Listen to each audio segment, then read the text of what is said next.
नमस्कार साथियों। चुनाव के पश्चात की चर्चा में आज हम उत्तर प्रदेश की बात करेंगे। उत्तर प्रदेश लोकसभा के चुनाव में भी अपनी सबसे बड़ी अहमियत रखता है, क्योंकि यहीं से सर्वाधिक लोकसभा की सीटें आती हैं। और अभी जो चुनाव बीता है, इसके परिणाम ने उत्तर प्रदेश में राजग की अपेक्षा से बहुत कम सीटें आने के कारण राजग को दुविधा में खड़ा कर दिया, या यूँ भी कह सकते हैं कि एक अपमानजनक स्थिति में ला दिया, क्योंकि यहाँ शासन भी अच्छा था। योगी के शासन ने, योगी की व्यवस्था ने देश क्या दुनिया में डंका बजाया। फिर भी यहाँ परिणाम इस तरह का आना चिंताजनक रहा। या यूँ कह लें कि यहाँ एक बहुत बड़े वर्ग ने इस सारी सुव्यवस्था को, सारे विकास को चिढ़ाने में आनंद पाया। आप भी गौर करेंगे तो शायद आपको ये बातें सही लगेंगी।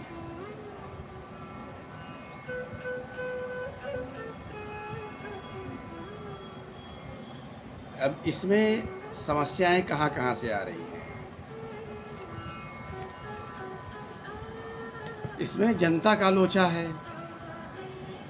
परिणाम में जो लोचा आया राजग के परिणाम में, हालांकि सत्ता वही बनने वाली है और बन भी रही है, लेकिन जनता ने अपनी स्थिति को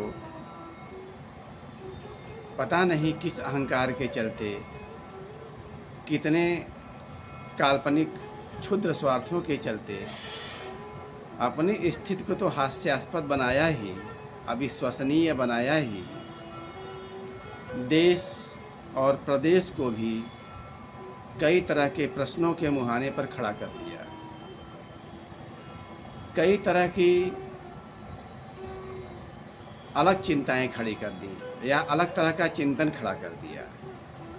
एक चीज़ तो साफ साफ लोगों के दिमाग में आ सकती है कि इस देश के लोगों के लिए, या कम से कम उत्तर प्रदेश के लोगों के लिए, कुछ भी करने का कोई मतलब नहीं है।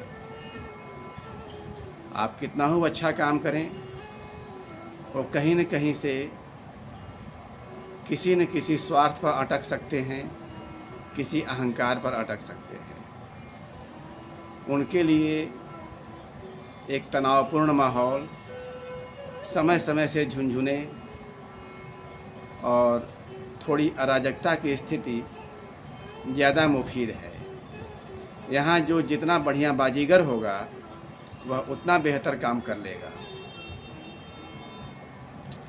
खैर, जो हुआ वह निश्चित रूप से चिंतनीय तो है ही, लेकिन इसमें कई चीज़ें और विचार करने योग्य हैं।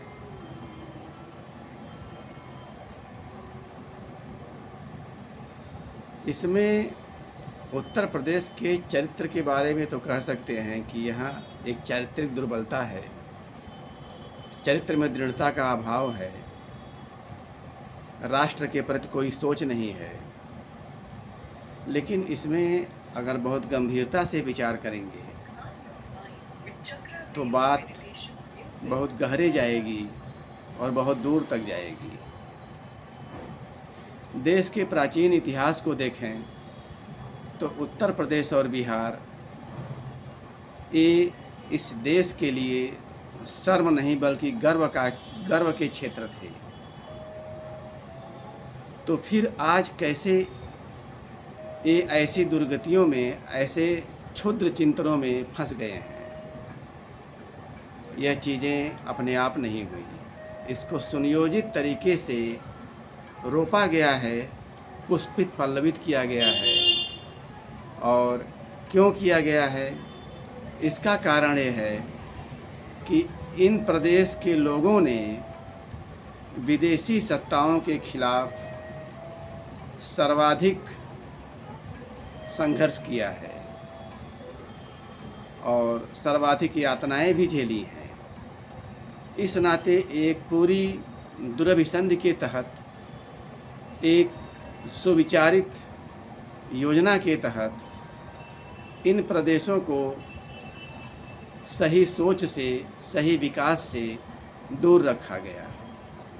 यहाँ जातीय विद्वेषों को हवा दी गई, धार्मिक संघर्षों को हवा दी गई, तरह तरह के अहंकारों को आगे बढ़ाया गया और इस तरह से पूरा माहौल बनाया गया कि किसी तरह की राष्ट्रीय सोच यहाँ पैदा ही न होने पावे।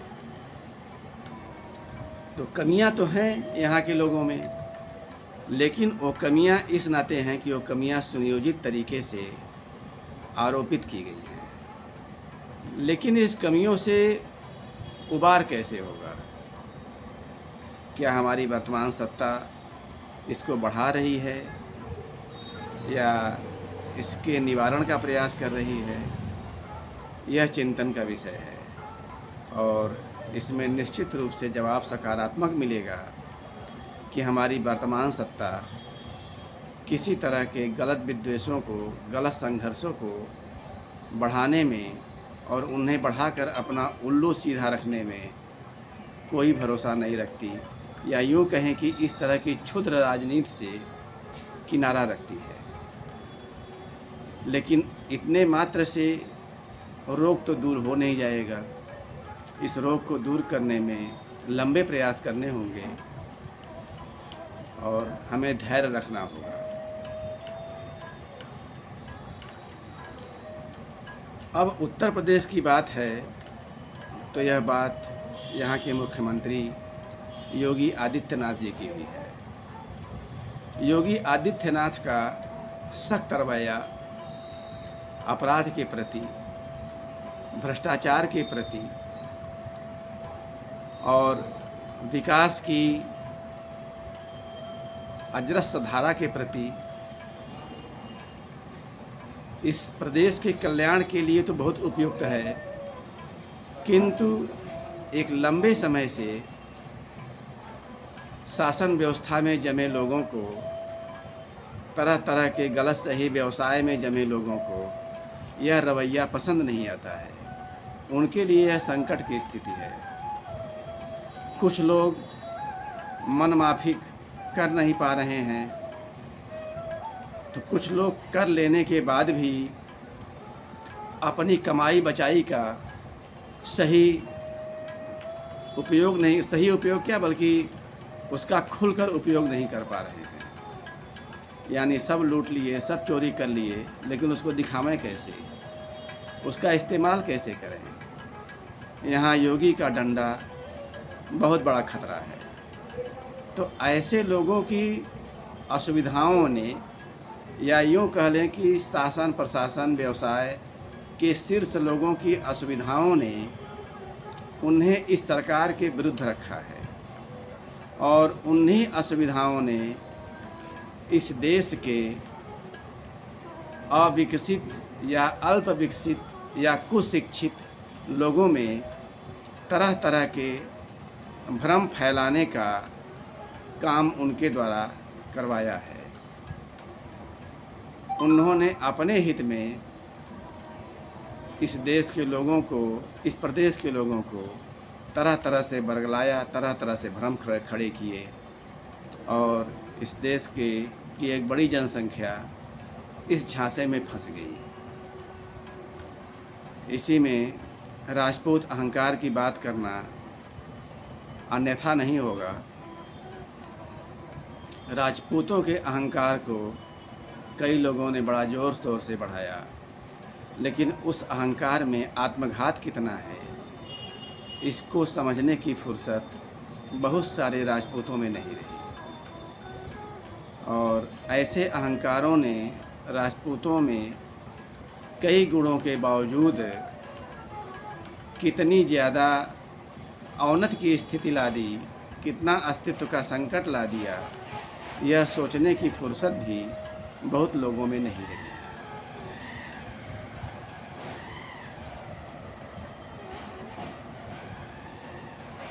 अब इन स्थितियों में